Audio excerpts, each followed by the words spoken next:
blood on Shadow's nose was the first sign that changed Elijah's world. The dog was acting strangely that morning. He hadn't left his kennel, hadn't touched his breakfast, just stared in the direction of the old barn and let out a low, threatening growl. Elijah Brooks had never seen Shadow like this in his 47 years. The German Shepherd was trained, disciplined, cool-headed. But now he was different. "What did you find out there, buddy?" Elijah gripped his leather jacket tightly. The November cold gripped this small Tennessee town. His fingers trembled, but not from the cold. Everything made him tremble after returning from the war. A door slamming, a car exhaust, sometimes even his own dog's bark. Shadow ran toward the barn. He paused, looked back, as if saying, "Come with me, what would you do?" If your dog led you to an abandoned barn with blood on his nose, that determined look in his eyes, would you follow? Elijah followed. The barn hadn't been used in 30 years. Elijah's grandfather had kept horses here, dried tobacco, then one day had a heart attack and died. The family had left the barn empty. It was as if his grandfather's spirit was still there. The door creaked open. It was dark inside, damp, the smell of wood and rotten hay stinging his nose. Elijah turned on his phone's flashlight. The beam of light danced shakily across the walls. Shadow ran to the corner. He dug at the wooden floor with his claws. Clouds of dust rose. The dog was excited, almost frantic. "Shadow, stop." Elijah's voice was firm, but the dog didn't stop, and then Shadow pulled something out, an old, worn, leather-bound bag. It was moldy, but still sturdy. The buckles were rusty, but there was something inside. Elijah could feel it. The weight, the importance, the danger. His hands trembling, he took the bag. Shadow backed away, sat down, waited, as if to say, "It's your job now." Elijah opened the clasp. A smell wafted from inside the bag. Old paper, ink, time. There were 3 things inside. A thick, leather-bound notebook, yellowed photographs, a letter. Unopened, Elijah took out the notebook. He opened the first page. The handwriting was neat, educated. Date, 1963. He read the first lines. "I am writing this diary because someone must know the truth. But no one can read it while I am alive. Because what I write here would destroy our family." Elijah's heart raced. He turned the page. "Today we burned down another black family's house. The father, James Thornton, tried to complain to the police. But the police are fathers. The sheriff is a father. The judge is my uncle. They can't go to anyone." Elijah froze. "Black. We burned it down. The police are my father." The words danced before his eyes. He felt nauseous, but he kept reading. Because this wasn't just an old story of racism. This was a confession, page by page, year by year, crime by crime. It opened the door to a daily hell. 1965, Martin Luther King was coming to town. My father and his men blocked the road. They didn't let him in. The newspaper wrote community decision, but the truth was, they threatened him with guns. 1968, the Thornton family's son got into college. He would have been the first black student from the town. The acceptance letter went missing. In reality, my father burned it. 72 elections. For the first time, a black man ran for mayor. The ballot boxes accidentally fell into the river. The votes weren't counted. Elijah's hand trembled. The pages flew by. Every line was a crime. Every paragraph was a wound. Every page was an injustice, and worst of all was the identity of the person writing the diary. He opened the last page. Signature, Thomas Whitmore III, Whitmore, the most respected family in town. Bank owner, school owner, hospital owner, philanthropist, generous, beloved. Thomas Whitmore's grandson was now the deputy governor. His daughter was the mayor. The family was untouchable, but now Elijah was holding a bomb. Shadow came to him. She rested her head on Elijah's knee. There was a question in her brown eyes. "What are you going to do?" Elijah didn't know. The only thing he knew was this diary was no coincidence. Shadow finding it was no coincidence. Her returning to this town, settling into her grandfather's house, coming to this barn at this very moment, none of it was coincidence. Elijah pressed the diary to his chest. He left the barn. The sun was shining, but his heart was dark. Shadow walked silently beside him. As they walked toward the house, a car pulled up. A shiny new black SUV, the window rolled down. A middle-aged white man looked out. His suit was immaculate. His smile was fake. "Elijah Brooks, right?" The man didn't get out of the car. "I'm Richard Whitmore. I'm the deputy mayor. Welcome to town." Whitmore Elijah's hand reflexively went to the bag under his coat, but the man didn't notice. Or he did, but didn't care. "Thank you," Elijah said coldly. "I hear you've moved into your grandfather's house. It's a nice place. But the barn is dangerous. It's about to collapse." Richard's eyes drifted to under Elijah's coat. "I wouldn't spend time there. Accidents can happen. Was that a threat? A warning?" "Thanks for the advice," Elijah said. "But I'm used to taking risks." Richard's smile froze. "I'm sure you are. You were in Afghanistan, weren't you? Tough place. But this is different. This is home. You want peace, I'm sure. Nobody wants to stir up the past," Shadow growled. Low, threatening, clear. Richard backed away. "Keep your dog under control, Elijah. Some people get upset around dangerous animals." The SUV drove away. Elijah's heart was pounding. How did he know? He had left the barn barely 10 minutes ago. No one had seen him. But Richard knew, or suspected. This town was darker than it appeared, and Elijah had just stepped into a battle. That night, Elijah couldn't sleep. His journal lay on the kitchen table. Next to it, a cup of cold coffee. Shadow slept at his feet, but his ears were perked. Every sound, every creak triggered him. Elijah picked up the phone. He made a call. "Hello, this is Elijah Brooks. Yes, I left the Army 10 years ago. I need the lawyer. It's about a special situation. The other person asked something. No, I didn't commit a crime, but I found a crime. An old crime, very old. And very big." He hung up the phone. He looked out the window. The street lamp flickered. A car was parked in the dark. The engine was off, but someone was inside. Waiting, Elijah closed the curtain. "Shadow," he said quietly, "I think you just found a diary. You started a war." The dog lifted its head. There was no fear in its eyes, only loyalty. And for the first time since returning from the war, Elijah felt a purpose. A mission, a reason, but the real shock hadn't even begun yet. When the morning sun hit Elijah's face, his head was on the table. The diary was still in front of him, one page open. The words written in ink were blurred before his eyes, but they were etched into his memory. Shadow barked. A sharp warning bark. Someone was at the door. Elijah sat up, turning his neck from side to side. His bones creaked. He checked the gun under his mount, then walked to the door. He looked through the peephole. A young woman stood there. In her 30s, her brown hair gathered in a messy bun, a camera and bag in her hands. Her face was familiar, but Elijah couldn't place her. He opened the door slightly. Shadow poked his nose through, sniffed, then pulled back. "No threat, Mr. Brooks?" The woman's voice was sharp but sincere. "My name is Sarah Mitchell. I'm from the local newspaper. Can I talk to you?" A reporter. Elijah's stomach churned. That was the last thing he needed. "I have nothing to say," he said, preparing to close the door. "About Thomas Whitmore's diary," Sarah said quickly. "I know you found it." Elijah froze. The door remained ajar. "How do you know?" "Because I was looking for it too." Sarah glanced around, lowering her voice. "I've been researching this town's dark secrets for 10 years. My grandmother told me stories. People disappearing, houses burning, voices silenced.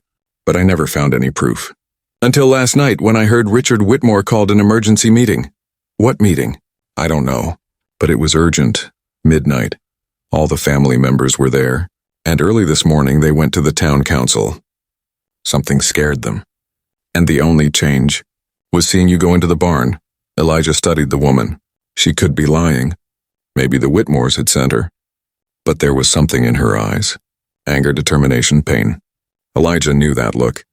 He'd seen it in his comrades. It was the eyes of people seeking justice. "Come inside," he said finally. "But one wrong move and Shadow will knock you out." Sarah came inside. They went into the kitchen. Elijah placed the diary on the table. Sarah held her breath. Is this real?" She reached for it, but Elijah pulled the book away. Real. From 1963 to 1987. Thomas Whitmore's own handwriting. Every crime, every lie, every massacre. It's all here. Massacre? Sarah's face paled. Elijah opened a page. 1971. 4 black youths accidentally drowned in the river. Whitmore writes here. They weren't accidents. They were chased. Forced off a bridge. The water was freezing cold. None of them could swim. Sarah's hand went to her mouth. Oh my God! And the police report says it was an accident. They were drunk. They made bad decisions. The case was closed. Elijah turned the page. But Thomas writes here. The sheriff was his father. He wrote the report himself. He silenced the witnesses. Why? Why did he write this? Why did he confess? Conscience, Elijah said painfully. It's on the last page. He had cancer. He was dying. He feared God. But he still couldn't find the courage to face his family. He wrote the diary, hid it, and died. Sarah sat down slowly. And 40 years later, your dog found it. Shadow lifted his head when he heard his name. He didn't wag his tail. He just looked with that deep, understanding gaze. Shadow is a war dog, Elijah said. He used to find mines in Afghanistan. He found bombs. He found enemies. He's been restless since we got here. I think he found another kind of bomb. A time bomb. What are you going to do? Sarah's voice trembled. The Whitmore family runs this town. The banks, the schools, the court, the police. It's all theirs. If you reveal this diary, what then? Try to silence me? Elijah laughed coldly. They don't know I'm already a dead man. I was supposed to die in Afghanistan. But Shadow saved me. He found that bomb, pushed me out of the way. He took shrapnel in his own leg. Shadow had a slight limp in his right hind leg. Sarah noticed it now. I've owed him ever since. He gave me a second life. Now he brought me here. He made me find this diary. I guess he's giving me a new mission. And I don't run from a mission. Sarah's eyes filled with tears. My grandmother was from the Thornton family. Yes, those Thorntons. The family whose house was burned down. They had to leave town. They never got justice. My grandmother died in anger. Her last words were, "Someone will find out the truth one day. Someone will remember us." Then, Elijah said, slamming his hand on the table, "You're in this fight too." Sarah nodded. "What do we need to do?" "First, a lawyer.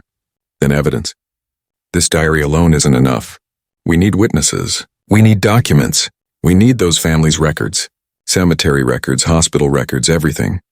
But the town archives are controlled by the Whitmore Foundation. Then we'll get into the archives. That's illegal." "No," Elijah said firmly. "This is justice.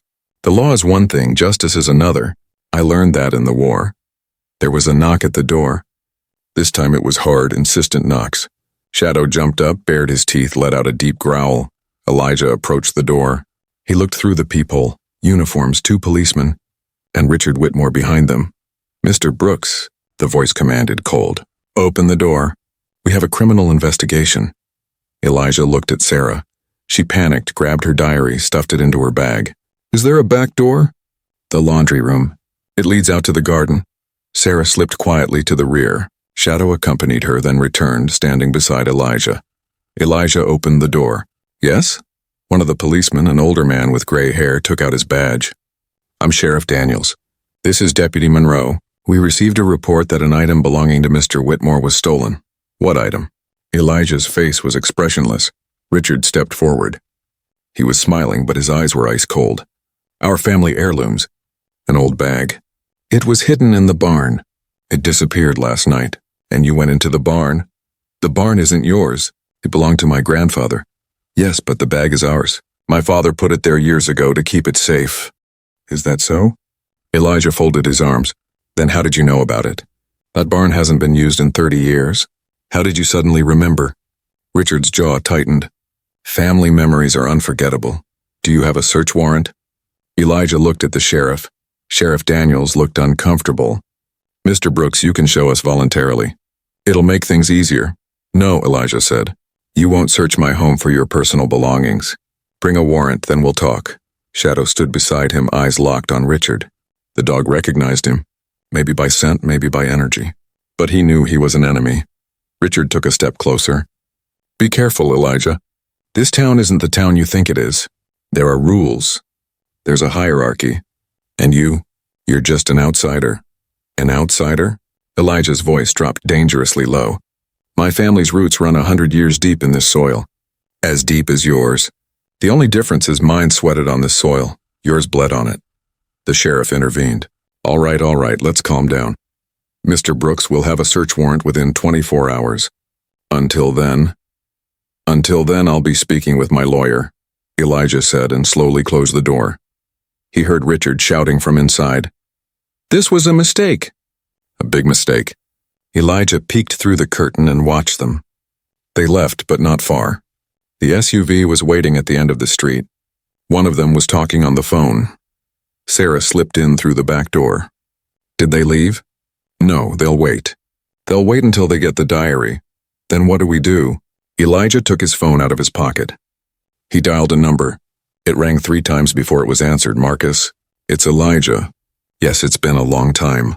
Listen, I have a situation. I'm sending you a package. It's very valuable. Very dangerous. Keep it safe. Don't give it to anyone. Until I say green light. The other person asked something. No, don't ask what it is. Just trust me. If anything happens to me, take it to the prosecutor's office, okay? Okay, thanks, brother. He hung up. He turned to Sarah. Marcus is an old comrade in arms. He lives in Kentucky. The daily will go to him. We'll get a copy. How will you copy it? If you take a photo, the quality will be poor. No, we need a scanner. A good scanner. High resolution for every page, Sarah thought. The library has one. But the Whitmore Foundation runs that too. Any other options? The newspaper office. We have old machines there, but they'll do the job. Isn't the newspaper owned by the Whitmores? No, it's independent. The only independent institution in town. That's why we're always under pressure. Sarah smiled. But you know the difference between owning a place and renting it. Elijah nodded. Then go at night, scan it. Create a digital file. Then send the original to Marcus. What if I get caught? You won't. Elijah looked at Shadow. Because he'll be coming with you. Shadow pricked up his ears. He was ready for the mission. That night at 2 a.m., Sarah slipped out the back door of the newspaper office with Shadow and a digital bag full of equipment. Elijah waited at home, curtains closed, lights off, but his hand was on the butt of his gun. And outside, the SUV was still waiting. The hunt had begun. But who the hunter was remained unclear. Sarah's hands were shaking. The scanner's light danced like a ghost in the dark office. With each page scanned, the weight of those crimes settled on her shoulders. Shadow sat by the door, ears pricked, listening to every sound. 975. A black family opened a restaurant. 2 weeks later, a food poisoning scandal. But Whitmore writes, we put rat poison in it. The health inspector was one of us. The restaurant closed. Sarah's voice trembled. These people are monsters. Her phone vibrated. A message from Elijah. Status? Page 87 past the halfway point. Hurry, the SUV moved. Sarah's heartbeat quickened. She started scanning quickly. The quality was dropping, but she didn't have time. Shadow stood up, pressed his nose against the door, then looked at her. It was a warning. Sounds came from outside, footsteps, 2 people whispering, it should be here. I saw a light. The door is locked. Should we break in? No, call the sheriff. Let's do this legally. Sarah stopped scanning. The screen read page 134. There were 53 pages left. She couldn't do it. She wouldn't make it. Shadow approached her, nudging her gently with his paw. Then he nodded toward the back window. The escape route, no, Sarah whispered. I have to finish. The dog nudged her again, more insistently this time. There was urgency in his eyes. Then he did something. He pulled the scanner's cable with his teeth, unplugging it. Shadow, what? But she understood. The dog was right. Partial information was better than no information. She grabbed the USB, stuffed it into her bag, tucked the notebook under her arm. The back window was hard to open. It was rusty. Sarah climbed out, Shadow jumped. They landed in the narrow street. Trash cans toppled. Noise. What? Someone's behind us. They started running. Sarah was out of breath. Shadow was ahead, following the shadows. Into a garden, over a fence, back onto the street. Footsteps were getting closer. Stop, police! Shadow turned left into an abandoned building. The door was half open. They rushed inside. Dark, damp, silent. Sarah leaned against the wall, unable to breathe. Voices outside. He's gone. Impossible. He was just here. Notify the sheriff. Seal off the area. Footsteps receded. Sarah didn't move. 5 minutes. 10 minutes. Then she took out her phone. Elijah, there are cops around. I can't go home. Are you at the old Miller factory? How did you know? Shadow took you there. He did the right thing. Stay there. Hide there until morning.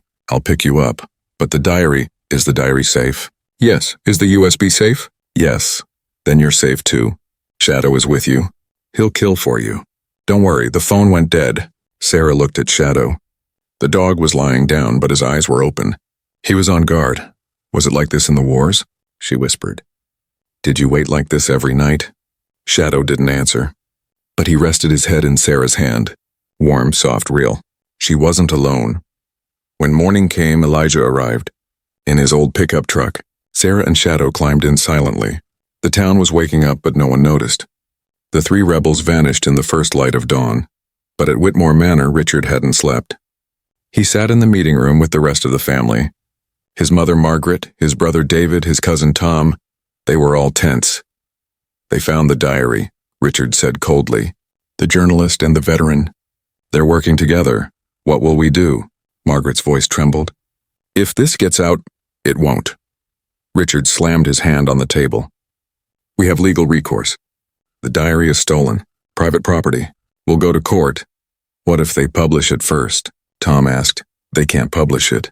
The chain of evidence is broken. It was obtained illegally. The court won't accept it. But public opinion? David shook his head. Public opinion doesn't care about the law. They only read the headlines. Silence fell. Then Margaret spoke. Talk to that veteran. Pass on our offer. He might be a reasonable man. What offer? Money, whatever he wants. $1 million. $2 million. Whatever he wants. And to leave town. Richard smiled. Smart idea, Mom, but that man is different. He's back from the war. These are conscientious types. Money won't work. Then what will? Fear, Margaret recoiled. Richard, you sound like your father. Those days are over. Gone? Richard stood up. Mom, we're still here because those days never ended. We just played it more subtly. But fundamentally it's the same. Power, control, destiny. We run this town. And no one can take that away from us. There was a knock at the door. Sheriff Daniels entered, tipping his hat. Mr. Whitmore, bad news. The newspaper office was raided. They have a digital copy of the journal now. Richard's face turned purple, but he didn't speak. He just walked to the window and looked outside. The sun was rising. It looked like a beautiful morning, but a storm was gathering beneath the town, and Elijah Brooks, Shadow, and Sarah Mitchell were right in the middle of it. Elijah's morning coffee had gone cold at his house. Sarah got up from the mattress on the floor, her eyes dark and puffy. Shadow was eating in the kitchen, but every 3 seconds he'd lift his head and look toward the door. Did you sleep? Elijah asked. No, you? I can't sleep anyway. Not since the war. He put his cup down on the table. You need to send the USB to Marcus today, now. But the post office is closed. It's Sunday, not the post office. A private courier. I know someone from Birmingham. He'll come, pick it up, deliver it in 2 hours. That's expensive. Life is more expensive. Elijah handed her the phone. Call now. Sarah hesitated but called. She spoke. She agreed. The courier would come at noon. There was a knock at the door. This time it was gentle. Shadow didn't growl. Elijah stared. A familiar face. An elderly woman in her 70s, black, elegant but worn clothes, a basket in her hand. Mrs. Crawford. Elijah was stunned. Elijah Brooks. I saw you as a baby. The woman smiled. May I come in? They went inside. Sarah recognized her. You were the principal. Mrs. Crawford, my elementary school principal. Yes, dear. I've been retired for 10 years. But some things aren't forgotten. She placed the basket on the table. Fresh cake? And things we need to talk about. Elijah watched intently. How did you know? Everyone knows, Elijah. This is a small town. Last night's raid on the newspaper office. This morning's Whitmore meeting. You and Sarah seen together at noon. The town is whispering. Whispering what? 2 versions. 1, you're a crazy veteran slandering an innocent family. 2, you're a hero exposing dirty laundry. Mrs. Crawford sat down. I believe the second. Sarah leaned forward. Did you know too? No? My child, I lived it. I came to this town in 1965. First black teacher. They called me nigger. They threw rocks at my classroom. They burned my car. But I resisted, because education is a weapon. The Whitmores, Elijah began. The Whitmores controlled everything. The curriculum, the books, the teachers. I wanted to teach Martin Luther King. They wouldn't let me. I wanted to teach the truth about slavery. They banned it. Not in line with community values, they said. Mrs. Crawford's voice hardened. But I taught it in secret. I taught my students the truth. And some remembered. Like Sarah. Sarah's eyes filled with tears. You told me about the Thornton family. I remember. I was in 5th grade. Yes, your grandmother was a Thornton. I knew when I met you. Her fire was in your face. Mrs. Crawford turned to Elijah. That's why I'm here. To help you. How? Witnesses. I'm a witness. I've lived in this town for 60 years. I've seen it all. How many families were exiled? How many businesses closed? How many elections were stolen? I wrote it all down. Diaries, letters, photographs. I have an archive in my house. Not Thomas Whitmore's diary, but complimentary. Elijah's heartbeat quickened. Will you testify in court? I will, but I'm not enough alone. We need more witnesses. There are old people like me. They're afraid. They fear Whitmore's revenge. You need to encourage them. How? Protect yourself first. The Whitmores will make you an offer. Either money or threats. Refuse both. Then go public. Spread the truth. Social media, newspapers, television. Silence is their power. Noise is our weapon. When the courier arrived, the USB and the photocopy of the diary were ready. The courier took them, got a signature, and left. Now a copy was in Kentucky. It was safe. At 3 in the afternoon, a black Mercedes pulled up. Richard Whitmore didn't get out. Only the window rolled down. An envelope was handed out. Elijah took it. He opened it. Inside was a check. Amount $2,000 and a note. Forget. Go. Live. Sarah held her breath. $2 million, that changes lives. Elijah tore up the check. He threw the pieces into the Mercedes. My life isn't for sale. Richard got out of the car. His suit was immaculate. His smile was threatening. You're making a mistake.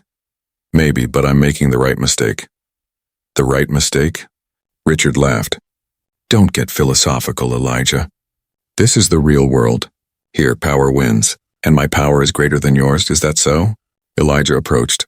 Shadow stood beside him. Your power is based on fear, on silencing, on lies. But the truth is out now, and the truth is stronger than your power. Richard's face tightened. That journal was obtained illegally. The court won't accept it. Maybe. But the internet will. Social media will. People's consciences will accept it. If you publish it, I'll sue you. I'll destroy you. Try it. Elijah didn't back down. I'm already a broken man. I have nothing left to lose here that I didn't lose in the war. But you will lose everything. Your reputation, your power, your family name. Richard's hand trembled. It was unclear whether it was from anger or fear. I'm asking you one last time. Name your price. 3 million, 4 million. Name your price. I don't have a price. Because I'm not for sale. Everyone is for sale. It's just a matter of price. You're wrong. Elijah turned and walked toward the house. And learning that will be painful for you. The Mercedes sped away. Sarah watched from the window. Unbelievable. He turned down $4 million. Mrs. Crawford shook her head. Because some things can't be measured by money. Honor, justice, conscience. Elijah fought for that, and he'll win. But that night, whispers spread through the town. He's crazy. Definitely crazy. He turned down $4 million. Can you believe it? He's standing up to the Whitmores. There's no end to this, and at a church meeting, an old man stood up. I'm a witness. I'll speak too. Then a woman. Me too. Then another, and another. The silence began to crack. The day after the church meeting, the town woke up different. Elijah looked out the window while drinking his morning coffee. There was a piece of paper on the house across the street. Large white handwritten, your side. An hour later, 3 more houses. Same message. Sarah was talking excitedly on the phone. The newspaper sold 200 copies this morning. We normally sell 50. People are reading, talking, sharing. Shadow found something in the yard. Elijah ran over. The dog was carrying an envelope in his mouth. Inside was a note. Be careful. They're watching you, but you're not alone. An old friend. He didn't know who sent it, but the message was clear. The war was growing. At noon, Mrs. Crawford called. Elijah, come to the church. We have a meeting.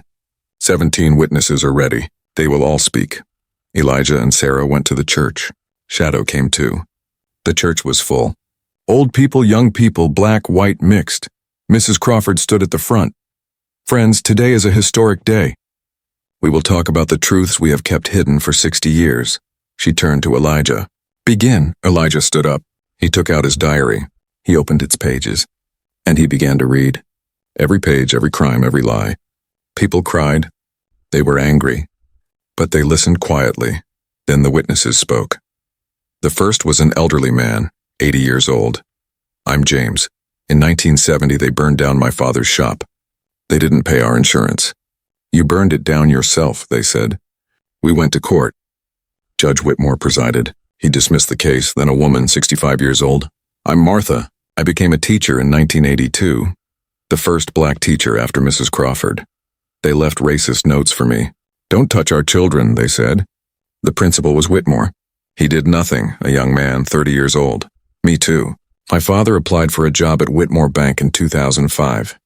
He was rejected. Reason, not suitable. But my white friend was accepted the same day. Even though he had less experience, each story opened a wound, but each story also built a bridge. People hugged each other. They cried, and they rose up in anger. What will we do? Someone asked. Elijah answered, we will document it. We will write down every story. We will sign it. We will make a note in history. Then we will take this file to the prosecutor's office. But the Whitmores have lawyers, powerful lawyers. We will too. My friend, a professor from law school, is coming. He'll work for free. Because this isn't just a lawsuit. This is historical justice. When the meeting ended, there were 23 signed statements, 23 witnesses, 60 years of pain, in one file, but outside Richard Whitmore was waiting, with 2 private security guards, suited and booted but threatening. Elijah, let's talk. I have nothing to say, but I do. Richard approached. You're using these people. You're exploiting their pain for your own revenge. Revenge? Elijah laughed. I'm not from this family. This isn't my pain, but it's theirs. And you still don't understand. What don't I understand? Your guilt. Elijah leaned forward. You think you did nothing. My father did it, my grandfather did it, not me, you say. But you did it too, passively, by staying silent, by allowing the system to continue. You are guilty too, Richard. Richard's face turned purple. My lawyers will crush you. Let them try. Elijah turned and entered the church. He closed the door. Outside, Richard shouted angrily, You'll regret this. You'll all regret this. But inside, people weren't afraid. They were growing stronger. That night, Elijah was home alone. Sarah was writing an article for the newspaper. Shadow was asleep. The phone rang. An unknown number. Hello? Mr. Brooks, this is Judge Henderson. I'm retired, but I need to tell you something. An old voice, shaky but determined. I approved Thomas Whitmore's will. In 1987, that day he gave me an envelope. If my family tries to destroy this, open it, he said. I forgot, but I heard you. I opened the envelope. Elijah's heartbeat quickened. What's inside? A second diary, shorter but more detailed. Names, dates, bank records. Thomas wrote where the money came from, which houses they sold, which land they stole, who took bribes from whom. It's all here. Why are you telling me this now? Because I'm old. I'm 85. I want to clear my conscience before I die. I'll bring this envelope to you. Tomorrow morning. At the church. In front of witnesses, but it's dangerous. The Whitmores shouldn't be afraid of an old man. I'm not afraid. Not anymore. The phone hung up. Elijah called Sarah. There's been an incredible development. The next morning the church was full again. Judge Henderson arrived. He walked with his cane. He had the envelope in his hand. He showed it to everyone. He opened it. He took out the diary inside. This is Thomas Whitmore's second diary. It was entrusted to me. Now I entrust it to you. Elijah took it. He opened the first page. Inside was a complete accounting. Every crime, every gain, every dirty deed, and at the very end a note. If you're reading this, it means my family has done evil again. Please forgive me. And stop them. The church applauded. They cried. They hugged. But outside, a sheriff's car pulled up. Sheriff Daniels got out, warrant in hand. Elijah Brooks, you're under arrest for theft, trespassing, and slander. People shouted angrily, but Elijah remained calm. He extended his wrists. It's okay. We'll go to court, and everything will come out there. Shadow barked, wanting to run, but Mrs. Crawford held him back. No, Shadow. Trust your master. He knows what he's doing. Elijah turned as he got into the car, looking at the people. Don't be afraid. The real thing is powerful. The real thing will win. And at that moment, phones started ringing all over town. Social media exploded. National media picked up the story. The big battle in the small town was now on everyone's mind. Elijah's night in the cell was long, cold, cramped, silent. But he wasn't alone. Looking out the window, he could see hundreds of people. Candles, banners, songs. Freedom for Elijah. The truth cannot be silenced. The Whitmores will be held accountable. In the morning, his lawyer arrived. A young woman in her 30s of Asian descent, fire in her eyes. "I'm Lisa Chen. I'm a civil rights lawyer. I'm taking your case pro bono. Because this isn't just your case. This is a turning point." The courtroom was packed. The judge, white, elderly, a serious man, banged his gavel. Silence. The Tennessee State Court session is now in order. The case, the state and the Whitmore family versus Elijah Brooks. The prosecutor stood up. He was middle-aged, pot-bellied, the Whitmore's paid lawyer. "Your Honor, Mr. Brooks committed 3 serious crimes: trespassing, theft, and defamation. We demand 5 years in prison." Lisa Chen jumped to her feet. "Objection! My client committed no crime. The diary he found is a document of public interest. And it's not slander, it's telling the truth." "The truth?" The prosecutor laughed. "This so-called diary is unverifiable. It's a 40-year-old document. There's a signature, but the handwriting hasn't been authenticated. It could be fake. It's not fake." Judge Henderson stood up from among the spectators. "I knew Thomas Whitmore. That handwriting is his. I swear." The judge banged his gavel. "Judge Henderson, please sit down. You have not been called to the witness stand." "Then call him," Lisa Chen interjected. "I'm adding him to my witness list," retired Judge Harold Henderson. The prosecutor objected, but the judge allowed it. Henderson took the stand. He swore in. Lisa asked, "Judge Henderson, how long did you know Thomas Whitmore?" 40 years. We were in the same club. We played golf. I approved his will. And did he entrust this diary to you?" "Yes, in 1987, 2 days before he died. He said, 'If my family wants to destroy this, hand it over to the authorities.' Why did you reveal it now?" "Because my conscience didn't sleep easy for 38 years. And Elijah Brooks gave me courage. That young man did the right thing without gaining anything. I had to do it too." The courtroom applauded. The judge banged his gavel but couldn't stop it. The prosecutor attacked. "Judge Henderson, you are 85 years old. Is your memory reliable?" "My memory is better than yours, son."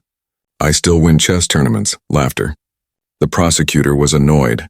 Lisa called the second witness, Mrs. Eleanor Crawford. Mrs. Crawford stepped up to the stand. Her posture was straight, her voice clear. "I've been in this town for 60 years. Everything Thomas Whitmore recounted in his diary is true. Because I lived it. In 1965, my house was stoned. In 1972, my car was set on fire. In 1980, I was fired from my job. Each time the Whitmore family was behind it. Do you have any evidence?" "Yes." Mrs. Crawford pulled out a file. "Police reports, hospital records, newspaper clippings. 60 years of documents. It's all here." Lisa presented the documents. The judge reviewed them. His brow furrowed. "These documents are serious. Proceed." One by one, the witnesses came forward. James, Martha, the young man. Each told their story. Each presented documents. The file thickened. The truth piled up. The prosecutor was helpless. "Your Honor, the subject of this case is Mr. Brooks' crime. The Whitmore family is not on trial." "Not yet." Lisa Chen cut in sharply. "But they will be. Because these documents are going to the prosecutor's office. The federal prosecutor's office. Rights violations, systematic discrimination, racketeering, federal crimes." Richard Whitmore sat at the back of the courtroom. His face was pale. He whispered to the lawyer beside him. Then he stood up, trying to leave. "Mr. Whitmore," the judge called. "Where are you going?" "I need the restroom." "Sit down. No one leaves until the trial is over." Richard sat down. His hands were shaking. Lisa played her last card. "Your Honor, one more document. A letter from Thomas Whitmore addressed to you." The judge was surprised. "To me?" "Yes. I got it from Judge Henderson. Thomas knew you. He trusted you. He wrote, 'If this case goes to trial, find a fair judge, preferably someone young, idealistic, honest.'" The judge opened the letter. He read it. His eyes filled with tears. "Thomas was an old friend of mine. I was saddened by his loss. But now I understand. He was remorseful, and he was trying to make amends. Silence. Deep, heavy, meaningful. The judge banged his gavel. I rule. Elijah Brooks is acquitted of all charges. Furthermore, I am forwarding this file to the federal prosecutor. An official investigation into the Whitmore family is to be launched. The courtroom erupted. Applause, shouts, joy. Elijah bowed his head, tears streaming down his face. Shadow was waiting in the hallway with Mrs. Crawford. When the door opened, the dog burst in, leaping onto Elijah. He licked him, wagged his tail, barked. I knew it, Elijah said, stroking Shadow's head. I knew we would win. But outside, the battle wasn't over. Richard Whitmore held a press conference. This is a miscarriage of justice. My family is innocent. We will appeal. We will win. But that night, there was a march through the town streets. Thousands of people. Candles, songs, hope. Shadow and Elijah walked at the front. Mrs. Crawford on his right, Sarah on his left, and at a house window, an old woman was crying, with joy. Finally, she whispered. Finally, justice. The federal investigation lasted 2 months. The FBI came to town. Documents were examined. Witnesses were heard. Banks were raided. The result: the Whitmore family was charged with 47 separate crimes.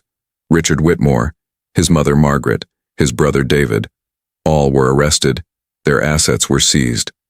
Illegally obtained gains were recovered. The town was shocked, but it was also liberated. 60 years of oppression were lifted. People began to talk. They faced the truth. Elijah and Shadow stayed at their grandfather's house, but they were no longer alone. Sarah visited often. Mrs. Crawford came for dinner. The town embraced them.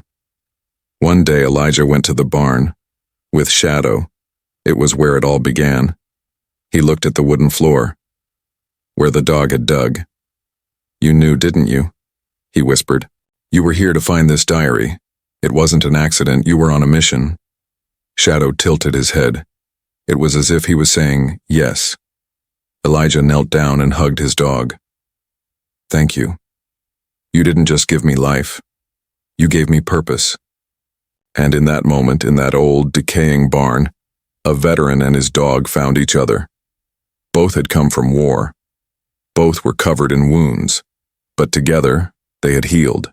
Together, they had brought justice. 6 months later, the town was completely different.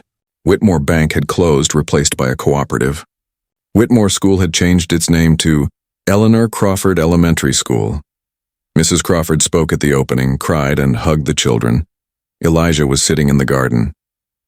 Shadow was stretched out beside him, enjoying the sun. Sarah came over, holding a fresh copy of the newspaper. Look, front page headline, Whitmore case concluded, 15 years in prison. Elijah read it.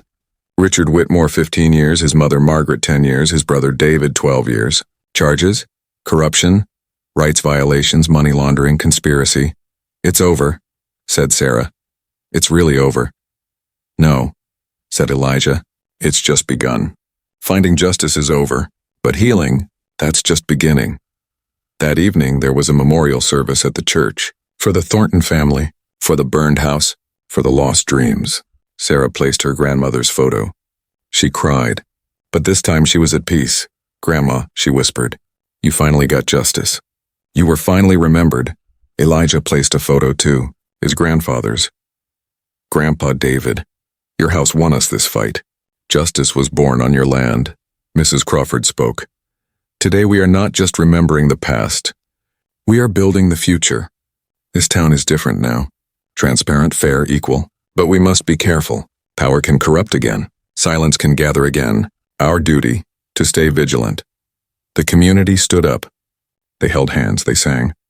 An old hymn, We Shall Overcome. Elijah didn't know the words, but Sarah taught him.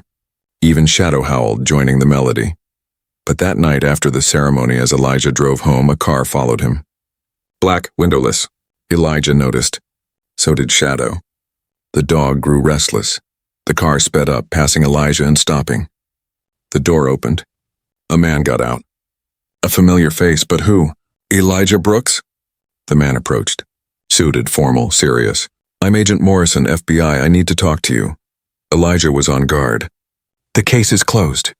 What do you want to talk about? Another case. A bigger one. Morrison handed him a file. The Whitmore family wasn't alone. They were part of a network. Tennessee, Alabama, Mississippi. 12 more towns in the South. Similar systems in all of them. Similar families in all of them. Systematic discrimination in all of them. Elijah opened the file.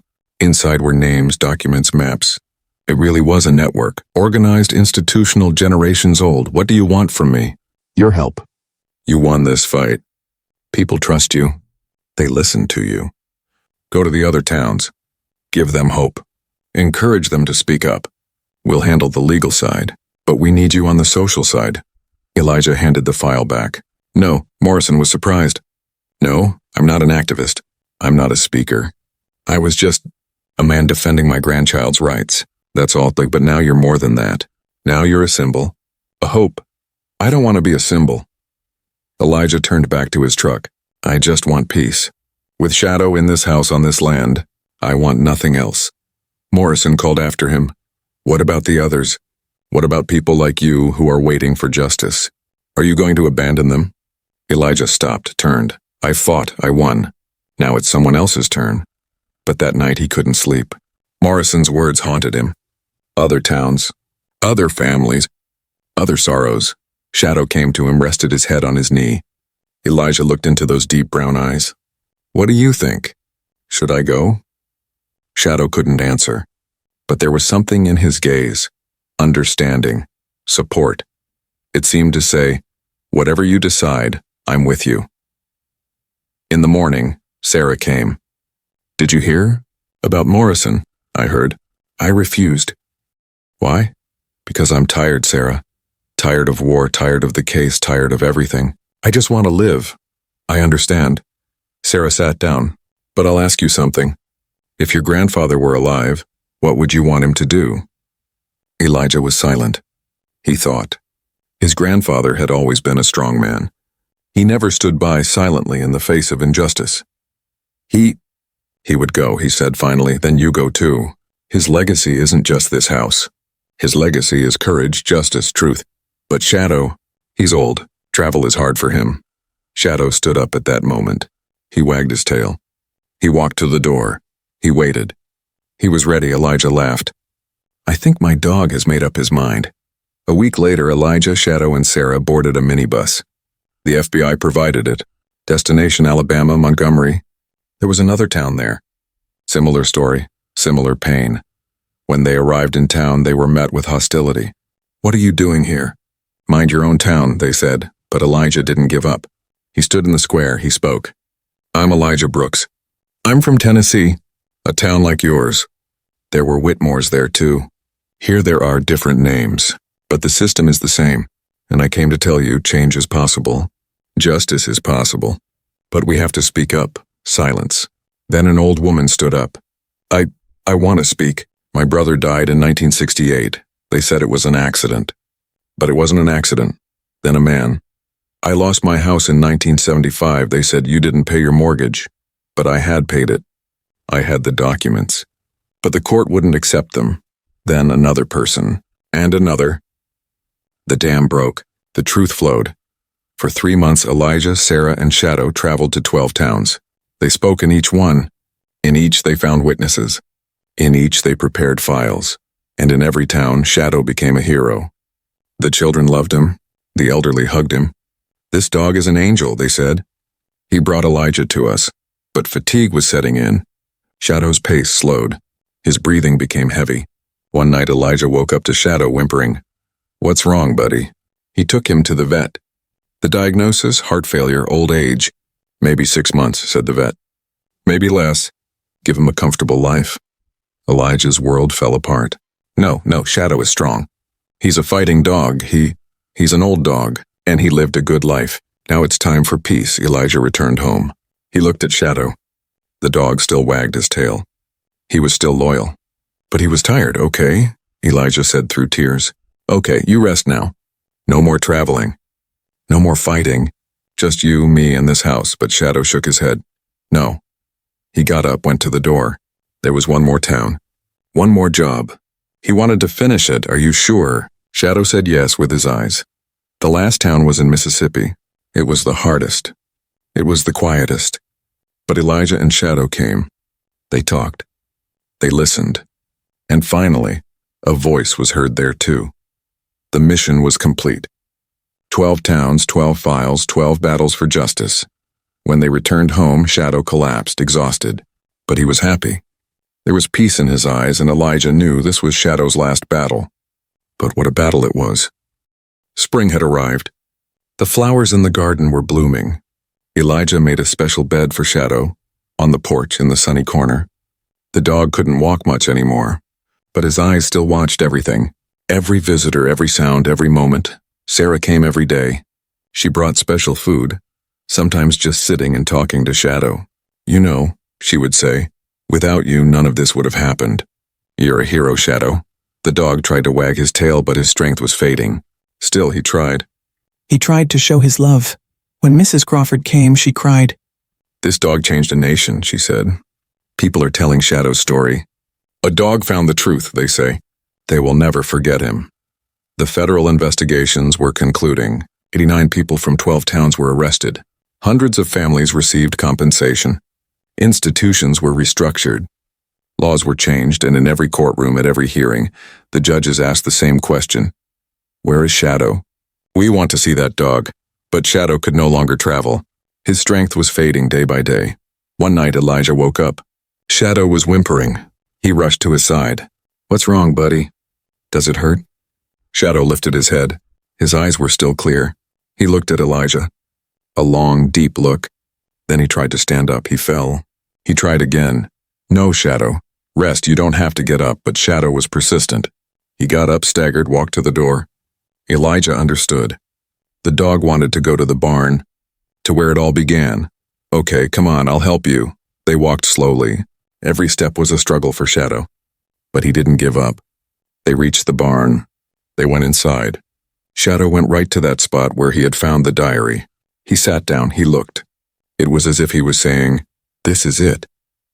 This is where it began. Elijah sat down beside him. He hugged his dog. You were incredible, Shadow. You weren't just a dog. You were my savior. You were my purpose. You were my hero. Shadow rested his head on Elijah's chest. He wagged his tail one last time. Then he closed his eyes quietly, peacefully. His breathing slowed. His heart stopped. Shadow was gone.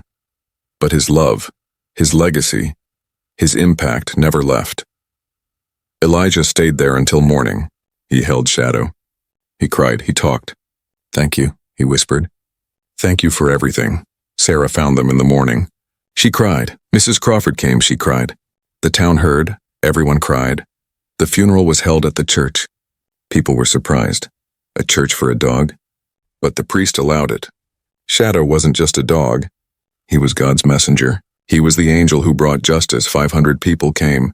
Some from Tennessee, some from Alabama, some from Mississippi. People Shadow had touched. People he had saved. Elijah spoke.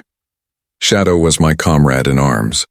He saved my life in Afghanistan, but here in this town he saved my soul. He gave me purpose. He gave me hope. And he brought justice to you all. Everyone stood and applauded. Some had brought photos of Shadow. Some had written poems for him. A child had drawn a picture. Shadow and Elijah together like heroes. Shadow was buried in the garden, next to the barn. They wrote on the headstone, Shadow, war hero, justice warrior, loyal friend. 2017-2025. You changed a nation. But the story didn't end there. A month later, the governor's office called. Mr. Brooks, we're passing a law in honor of Shadow. The Shadow Act. Official documents will now be open to fair access. Secret archives will be open to the public. Systematic discrimination will be considered a federal crime, Elijah cried. Shadow should have heard this. He hears, said the governor. Dogs hear everything, and I'm sure he's looking on with pride right now. The Tennessee state legislature honored Shadow. A monument was erected. a bronze statue. Shadow sits, head held high, eyes gazing into the distance. Beneath it is an inscription: "True strength, justice prevails, loyalty eternal." Sarah wrote a major article in the newspaper. A dog, a veteran, a revolution. The article won the Pulitzer Prize.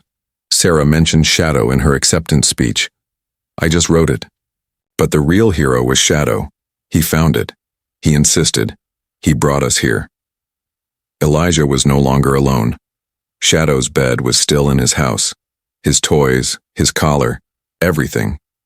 Sometimes he would sit, look at them, talk to them. "It's a beautiful day today, Shadow. Sunny, just the way you like it. I wish you were here." One day there was a knock at the door. When he opened it, he saw a young man, in his 20s, in military uniform. "Mr. Brooks? I'm Private Jeremy. I just got back from Afghanistan. I have a friend I'd like to show you." He pulled a dog out from behind him. A German Shepherd. Young, strong, gray and white. He looked a lot like Shadow. His name is Echo. He's a war dog, but he's retired now. And I can't keep him at home. I live in an apartment. It's small, he needs freedom. I heard about your Shadow, I thought. Maybe you could be a home for Echo. Elijah looked at the dog. Echo looked at him. The same gaze, the same strength, the same loyalty. "Come inside," Elijah said. "Come, I'll show you the garden." Echo explored the garden. He came to Shadow's grave. He stopped. He sniffed. Then he sat down. He bowed his head. It was as if he was paying his respects. "He knows," said Jeremy. "Dogs know. Who's a hero, who's a friend." Elijah made up his mind. "Echo can stay here, but on one condition: I'll take care of him, but you'll visit, because you're military family now." Jeremy cried, "Thank you, Mr. Brooks. Thank you." That evening, Elijah and Echo sat on the porch. The sun was setting. The sky was orange, beautiful. "Echo," Elijah said, "you are a new beginning, but you carry Shadow's legacy. May he rest in peace. But you live for both of us." Echo rested her head on Elijah's lap, and Elijah knew. Life went on, justice went on, love went on. Shadow was gone, but his spirit, his influence, his legacy would last forever. 5 years had passed. Elijah was now 52 years old. His hair had turned completely white, but the peace in his eyes had never faded. Echo was by his side, now a mature dog, as wise as Shadow, as loyal as Shadow. He was sitting in the garden. In his hand was the old diary, Thomas Whitmore's diary. It was now in the museum, but he had obtained it with special permission. He wanted to read it one last time. Sarah came over. They were married now. 3 years ago, they had gotten married next to Shadow's grave. A simple ceremony, just close family, but meaningful. "What are you thinking about?" Sarah asked. "Shadow. I always think about him. Today would have been his birthday. He would have been 13. I know. That's why I have a surprise." Sarah smiled. "Come with me." They went to the town square. There was a crowd there, hundreds of people, banners, music, children. What was happening? The mayor stepped up to the podium. "Dear fellow citizens, today is a special day, Shadow Day. 5 years ago today, Shadow left us, but his legacy lives on. That's why we are declaring today an official holiday. Every year on this day we will celebrate justice, courage, and loyalty." The crowd applauded. Elijah's eyes filled with tears. Then the children took the stage. They performed a play, the story of Shadow. They told how he found the diary, how he brought it to Elijah, how it sparked a revolution. Elijah cried. He squeezed Sarah's hand. After the play, Mrs. Crawford spoke. She was 85 now, but her voice was still strong. "Shadow taught us something. Size doesn't matter. Species doesn't matter. What matters is the heart." And Shadow's heart was bigger than this town. Then a surprise. A huge curtain opened. Behind it, a new building. The Shadow Justice Center. Inside, a library, archives, meeting rooms, a free legal support center for victims of discrimination. "This center is being opened in Shadow's name," said the mayor. "This is not just a building. It is a promise a promise of never again. Elijah was invited to the podium. He spoke. Shadow was just a dog, but he wasn't ordinary. He taught me 3 things. First, the past matters. If we forget, we repeat it. Second, courage is contagious. One person starts and dozens follow. Third, love is the most powerful weapon. Shadow loved me. I loved him. And that love became a movement. The crowd gave him a standing ovation. Echo sat beside Elijah, calm, proud, as if she understood. When the ceremony ended, an old man approached Elijah. In his 90s, wrinkled, trembling. "Mr. Brooks, I don't know you, but I must meet you. I'm Theodore Whitmore." Elijah tensed. "Whitmore?" "Yes. Thomas Whitmore's cousin. But I was different. I left the family in the 1960s. I couldn't stand what they did. I've lived in Oregon for 50 years. But I heard Shadow's story. And I had to come. Why? To apologize. To apologize on behalf of my family. They didn't do it, but I have to. Because that blood is my blood. That name is my name. And I'm ashamed." Elijah reached out his hand. "You're not guilty, Mr. Whitmore. You ran away. Resisting is harder." "You're right, but I'm not running anymore. I donated half my fortune to the Shadow Justice Center. A small reparation, but a start." The 2 men embraced. The town watched. They weren't enemies, they were human, and humanity was winning. That night, Elijah and Sarah sat in the garden. Echo was asleep. The stars were shining. "Where do you think Shadow is now?" Sarah asked. "I don't know. But I'm sure he's happy, because his work was done. His mission was complete." "What's your mission then?" "To live. To remember. To tell the story." Elijah smiled. "And sometimes just to sit in peace." But the peace didn't last long. 3 months later, Elijah began to be invited to conferences. Universities, NGOs, even the UN. They wanted him to tell the Shadow story. He refused at first. "I'm not a speaker," but Sarah insisted, "You're part of the story. If you don't tell it, who will?" The first conference was in Washington. The Department of Justice, 500 people. Elijah was sweating, his hands were shaking. But he stepped up to the podium. Echo was by his side. The department had given special permission. "Hello, I'm Elijah Brooks, and this is Echo. But today I'm going to tell you about another dog, Shadow." He told the story. The barn, the diary, the battle, the victory. People cried. They applauded. They asked questions. "Mr. Brooks, what if Shadow hadn't been there?" "I don't know. Maybe nothing would have happened. Maybe someone else would have found it. But Shadow found it. Because he was my dog. And dogs take on their owner's duties. Do you miss Shadow?" "Every day. Every hour. But I'm not sad. Because he went in peace. He did his job. He got your love." What more could a dog want? After the conference, a woman approached him. Young, around 30, with tears in her eyes. "Mr. Brooks, your story changed me. I'm a lawyer. But I was working in corporate law. For money. Not anymore. I'm going to be a civil rights lawyer. I'll find justice like Shadow did." Elijah hugged her. "Shadow found your heart. Now you have a mission." Months passed. Elijah gave 23 conferences, 12 universities, 8 civil society organizations, 3 international. Everywhere the same reaction, tears, applause, change. But he was getting tired. One day he said to Sarah, "Enough. I want to go home now." To Shadow, "Okay, one last conference, then peace." The final conference was special. University of Tennessee, law school, 1,000 students. The next generation, Elijah spoke. "You will be lawyers, prosecutors, judges. You will have power. But please remember, power brings responsibility."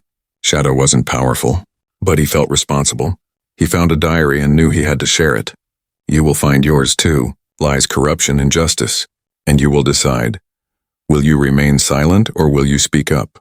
I hope you speak up like Shadow did. Standing ovation. 5 minutes. The students were crying. Then the dean presented a gift. A bronze bust of Shadow. This will stand in our university library. It will be called Shadow, the Voice of Justice. Every student will see it. Every student will learn. Elijah took the bust. It felt heavy. He cried. Thank you. Shadow would be very happy. When they returned home, Elijah placed the bust on Shadow's grave. Look, my friend, you have become immortal. You will be remembered forever. Echo came, sniffed the bust. Then she lay down on the ground next to the grave. She waited. It was as if she was talking to Shadow, and Elijah understood. The story was not over. It would never be over. Shadow's legacy would be passed down from generation to generation, from dog to dog, from person to person, from story to story. Justice was eternal. Love was eternal. Shadow was eternal. Another 10 years passed. Elijah was now 62 years old. Echo had aged too, just like Shadow. But he was still strong, still loyal. The town was unrecognizable. Shadow Justice Center had opened 15 branches across 12 states. It provided free legal aid to thousands of people. The Shadow Act had been passed at the federal level. It was now valid throughout the entire United States. But Elijah's health was deteriorating. His heart was failing. The doctor had said 2 years at most. Maybe less. Take it easy, don't stress. Sarah was by his side every day. Do you regret it? She asked one evening. Finding Shadow? All this fighting? Never. Elijah smiled. Shadow gave me a reason to live. The war had killed me. He brought me back to life. One day a letter arrived. From the White House, the president was inviting him. The Presidential Medal of Freedom, the highest civilian honor. I can't go, Elijah said. I'm too sick. But the president insisted. Then I'll come. A week later, the motorcade arrived in town. The president, the vice president, the ministers. The small town was shocked. A ceremony was held in the garden. Next to Shadow's grave, the president spoke. Elijah Brooks and Shadow, you awakened a nation. You made justice possible. You broke the silence. This medal is not just for you, but for the voice of all who have been silenced. He placed the medal around Elijah's neck. Then he bent over Shadow's grave and placed another medal there. This one is for you, Shadow. You are the real hero, everyone cried. Even Echo whimpered as if he understood. When the ceremony ended, the president spoke privately with Elijah. Mr. Brooks, I have a request. One last task. I'm listening. The Smithsonian Museum wants to include Shadow's story in a permanent exhibit. They're asking for your permission. The diary, the photos, the videos. Everything will be there forever, Elijah thought. Will Shadow's collar go too? Of course. Then it's settled. But on one condition, the museum should also have a section for the other justice dogs. Shadow wasn't alone. There are thousands of dogs silently doing their duty. They should be remembered too. It will be done, I promise. 6 months later, the exhibition opened. Shadow, Echoes of a Silent Hero. 10,000 people came to the opening. The line was 2 kilometers long. Elijah couldn't go. He was very sick, but he watched the live broadcast. Sarah was by his side, Echo at his feet. The museum director spoke. Shadow wasn't just a dog. He was a movement, an awakening. And today, here, his spirit will live on forever. The exhibition had everything. The diary, the original, Shadow's collar, photos, videos. There was also an interactive section. Visitors could share their own stories of injustice. In the first week, 50,000 stories were collected. People wrote, cried, shared. Shadow's legacy was alive, growing, spreading. But Elijah's time was running out. One night in the spring, he had trouble breathing. He was taken to the hospital. The doctor said it's a matter of days. Sarah and Echo never left his side. Mrs. Crawford came. She was 95 now, but still strong. Elijah, you were a good man. Shadow was lucky to find you. No, Elijah said weakly. I was lucky to find him, the town heard. Thousands gathered outside the hospital. Candles, flowers, prayers. They chanted life for Elijah. But Elijah knew. The end was near. On his last night, he told Sarah, bury me next to Shadow. I don't want to be apart from him. Of course. I promise. And take good care of Echo. She's our last connection. Our final legacy. I will. Every day, Elijah smiled. He closed his eyes and whispered his last words, Shadow, I'm waiting. Come get me. The monitor showed a flat line. Elijah Brooks, 62, died peacefully. The town mourned. But it also celebrated, because Elijah hadn't left in pain. He had left in peace, his duty fulfilled. 5,000 people attended the funeral.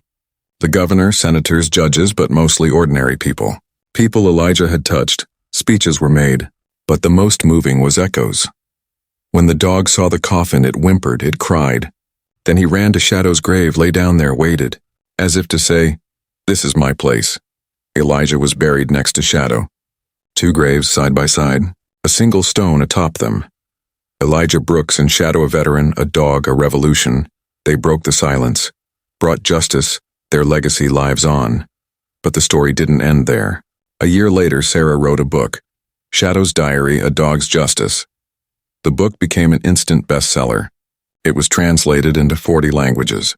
It sold millions of copies. A movie was made, a big Hollywood production, Shadow, the Silent Hero. It was nominated for an Oscar. It won in 5 categories, including Best Picture. But most importantly, the movement could not be stopped.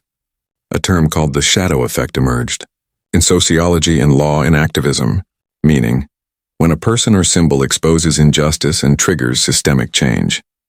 The Shadow Foundation was established in 45 countries around the world.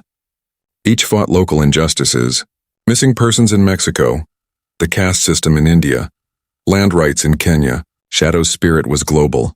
Echo lived to be 15, longer than Shadow, but eventually she too grew tired. Sarah was by her side. "Go, Echo, Shadow and Elijah are waiting for you." Echo took her last breath at Shadow's grave, right next to Elijah. The 3 were united. Sarah erected a 3rd stone.